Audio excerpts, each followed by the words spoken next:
મિત્રો, આજે આપણે જાણીશું કે બ્રહ્માંડ સામે આપણે શું છીએ.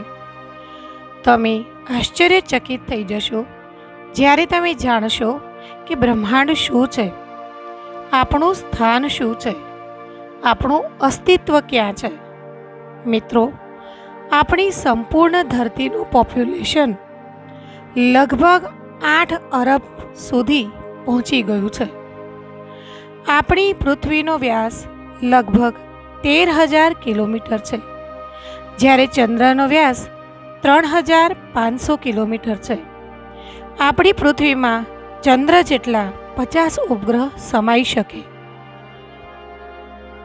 એકવાર મહાન વૈજ્ઞાનિક આલ્બર્ટ આઇન્સ્ટાઈને કહેલું કે તર્ક એટલે કે લોજિક તમને એથી બી સુધી લઈ જઈ શકે છે, પણ કલ્પના શક્તિ તમને બ્રહ્માંડના છેડા સુધી લઈ જશે.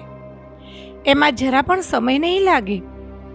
બ્રહ્માંડ ઘણું મોટું છે, એટલું મોટું છે કે તેના એક ભાગથી બીજા ભાગ સુધી પ્રકાશની ગતિથી પહોંચવામાં તમને 93 અરબ વર્ષ લાગશે.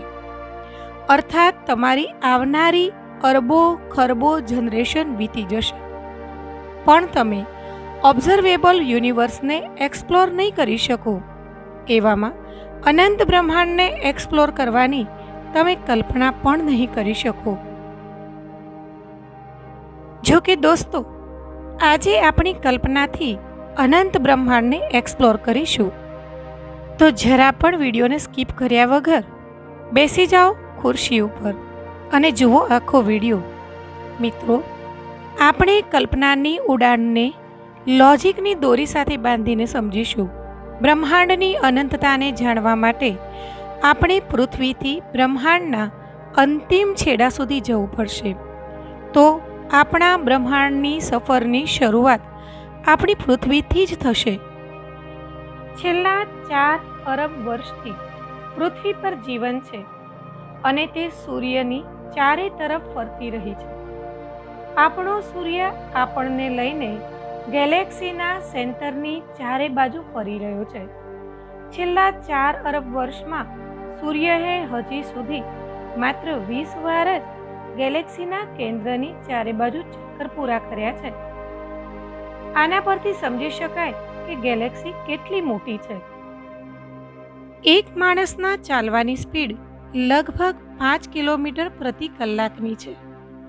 જો એક સામાન્ય માણસ સૂર્ય સુધી ચાલવાની યાત્રા કરે તો તેને 3,425 વર્ષ લાગશે. પણ જો આપણે પ્રકાશની ગતિથી ચાલીશું તો આપણને સૂર્ય સુધી પહોંચવામાં માત્ર 8 મિનિટનો સમય લાગશે. સૂર્ય પોતે આપણને લઈને 200 કિલોમીટર પ્રતિ સેકન્ડની રફતારથી ચાલી રહ્યો છે. પણ આપણો સૂર્ય જે ગેલેક્સીમાં એટલે કે મિલ્કી વેમાં ફરી રહ્યો છે તે તો 100 થી 400 ખરબ તારાઓનું ઘર છે, અને તે એટલી મોટી છે કે માણસો દ્વારા બનાવેલ સૌથી તેજ ઓબ્જેક્ટ એટલે કે પાર્કર સોલર પ્રોબ જે લગભગ 7 લાખ કિલોમીટર પ્રતિ કલાકની ઝડપથી ચાલે છે, તેનાથી આ ગેલેક્સીને પાર કરવામાં 20 લાખ વર્ષનો સમય લાગશે. અને સૌથી તેજ પ્રકાશની ગતિથી 1 લાખ વર્ષનો સમય લાગશે. પણ પ્રકાશથી તેજ ગતિ સંભવ જ નથી. તેથી આપણે આપણી કલ્પનાની ઉડાનથી આસાનીથી મિલ્કી વેની બહાર આવ્યા છીએ. મિલ્કી વે ગેલેક્સી અંતરિક્ષમાં લગભગ 600 કિલોમીટર પ્રતિ સેકન્ડની રફતારથી ચાલી રહી છે. એટલે કે આટલી મોટી ગેલેક્સી બ્રહ્માંડમાં કાચબાની જેમ ચાલી રહી છે. આપણા યુનિવર્સમાં લગભગ 200 કરોડ ગેલેક્સીઓ છે, અને તેમાં દરેક ગેલેક્સીમાં અરબો ખરબો તારા હાજર છે. આ અસંખ્ય આકાશગંગામાં આપણી ધરતી જેવા અરબો ગ્રહો મોજૂદ હશે. આપણે એક સંભાવના કરી શકીએ કે આપણી અરબો ગેલેક્સીમાં એક પૃથ્વી જેવો ગ્રહ પણ હોઈ શકે, અને ત્યાં આપણા જેવું જીવન પણ હોઈ શકે.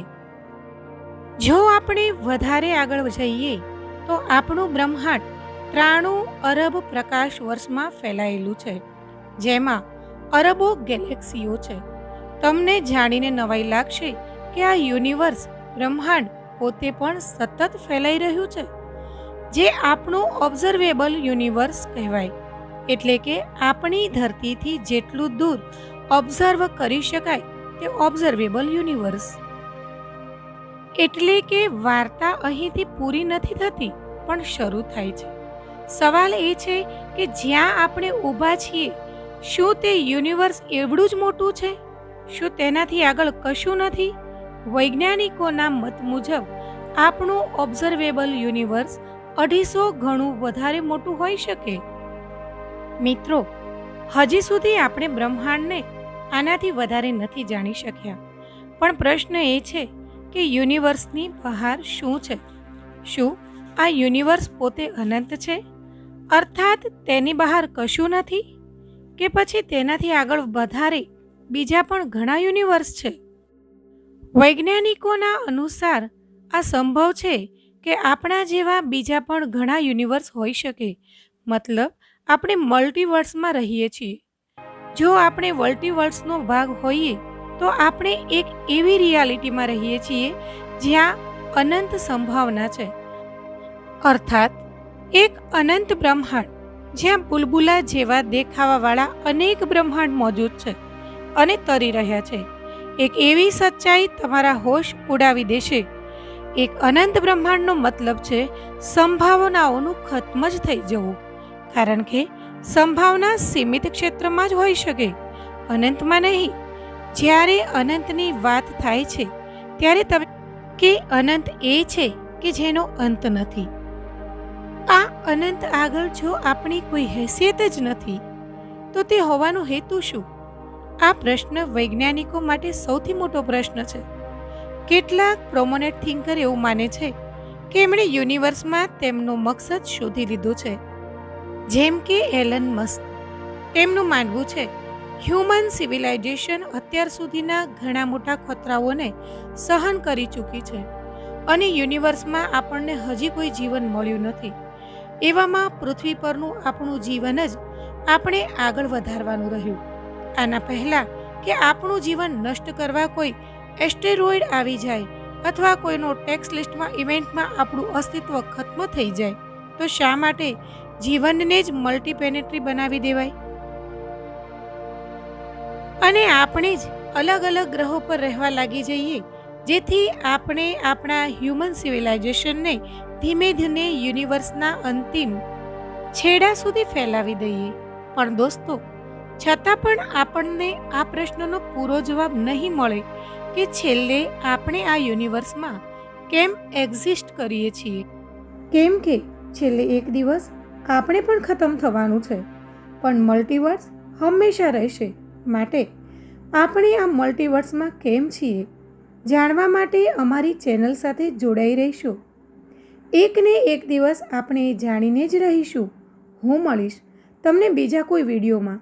ત્યાં સુધી બ્રહ્માંડની ગહેરાઈઓમાં ખોવાયેલા જ રહો.